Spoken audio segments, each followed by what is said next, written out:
Hello everyone, and today we're gonna be ranking every Valorant map. And I ranked last time I ranked every Valorant agent, so I thought, well, how would these agents? And then it got me thinking, how which maps would be best for just overall ability to comprehend the game. So meaning how much does this map make you think about how you want to play the game?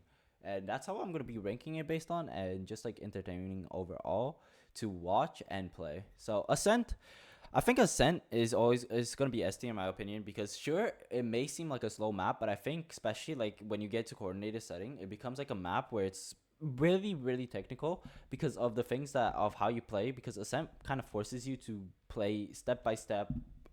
You have to claim a part of the map, and then start pushing your way forward from there.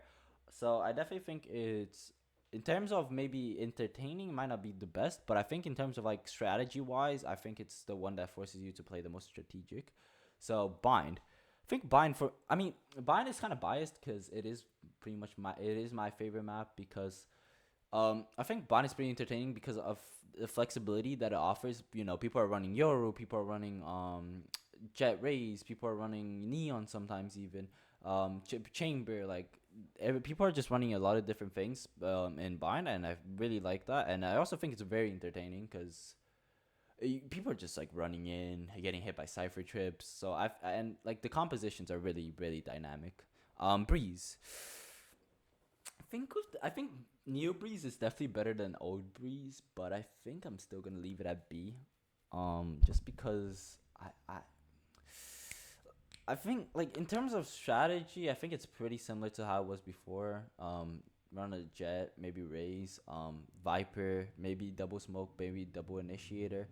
I don't think it has changed that much. I think it's better, but not enough to bring it like, because I think before it was like D, or it would be D or C. But I don't think it has changed as much to bring it up to like an A tier. So I'm just gonna leave it at B because it's okay. It's an okay map. Fracture. So Fracture isn't a map pool, but I'm gonna base, so other maps that is not a map pool, I'm gonna base it on the oldest version, not like any leaks that have been leaked. So Fracture, I'm gonna put it at A because I think Fracture is kind of like Bind, where it was like a map that really allowed teams to like push the limits of like compositions, kind of like the EG would run. It were trying Sova instead of Fade. People are running Breach. People are running KO. People are running Raze. People are running different duelists, double duelist, single duelist, double controller, double initiator.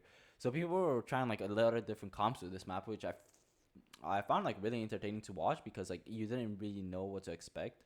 So yeah, and Haven. think Haven is I think Haven is like high A or high B or low A maybe, just because Haven is like, it's kind of like the basic. It's like the basic three site map. Uh, you run the com. It's pretty fun to watch. It's pretty fun to play, and I definitely think it requires strategy.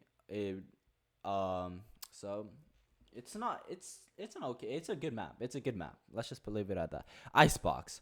So like I said, I'm not ranking it based on how it was before. I'm ranking on how it was before, not any leaks that have been that we have. So if we're basing it off before, honestly, it's gonna be like high. I'll put it at low C for now, just because Icebox before, I think there was a lot of like errors with the map, and like a lot of maps have different like really weird things, but they're intentionally or at least it feels like it's intentionally supposed to be there. Icebox just felt like there was so many things that weren't meant to be there, but they just were, and it was really annoying to play.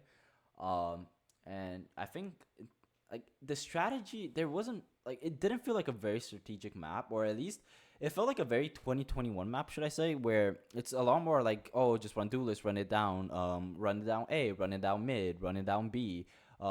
There wasn't really this strategic meta on it, and so yeah, I think with the changes, they're definitely gonna focus on making it like a lot more where you have to have a lot more of a plan when you're executing. So who knows? Maybe in the future it'll be higher than C, but I think with the old one, I think it's definitely C.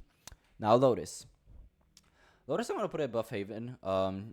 Just because I think Lotus requires more strategy than Haven, and also I think it offers a lot more comps than Haven does.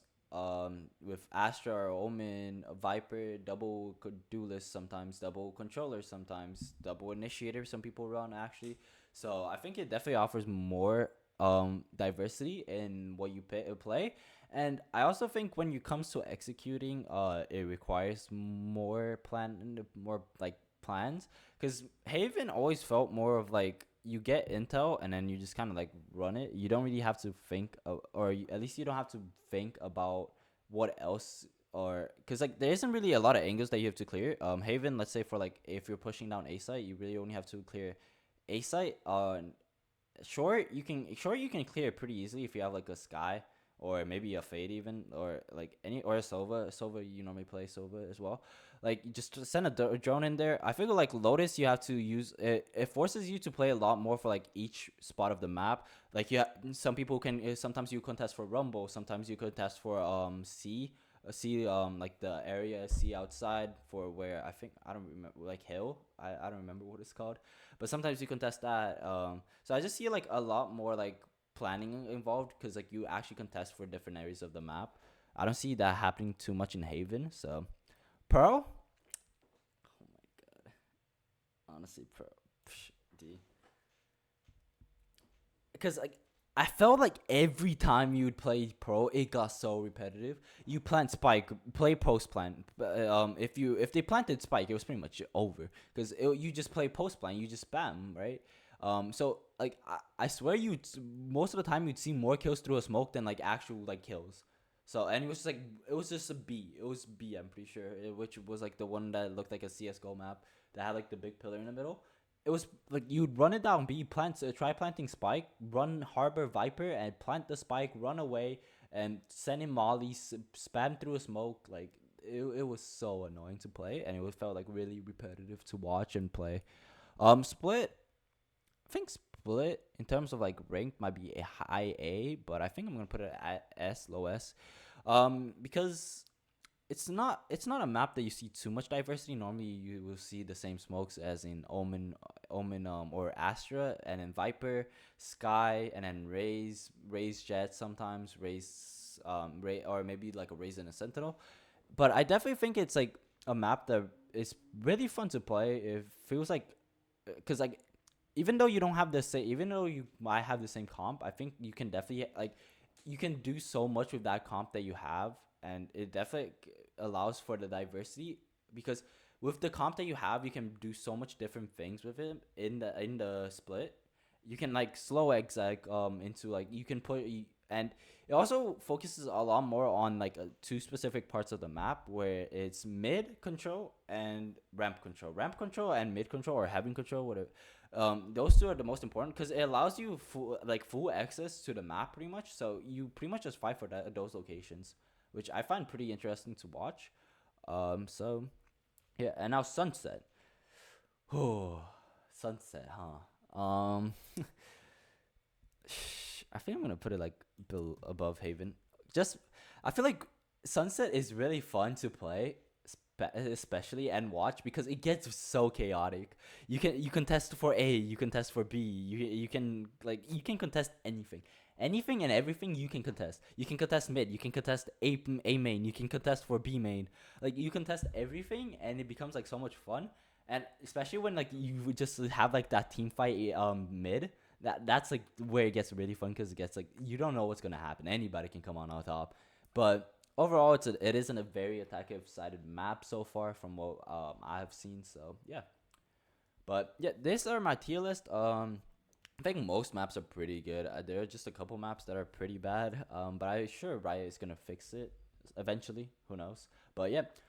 If you did enjoy, make sure to leave a like, subscribe, and turn on the bell notification. And if you agreed, then comment down below why you agreed. And if you don't agree, then comment down below why you don't agree and like what you would change my tier list. So yeah, hope you enjoyed, and I'll see you all next time.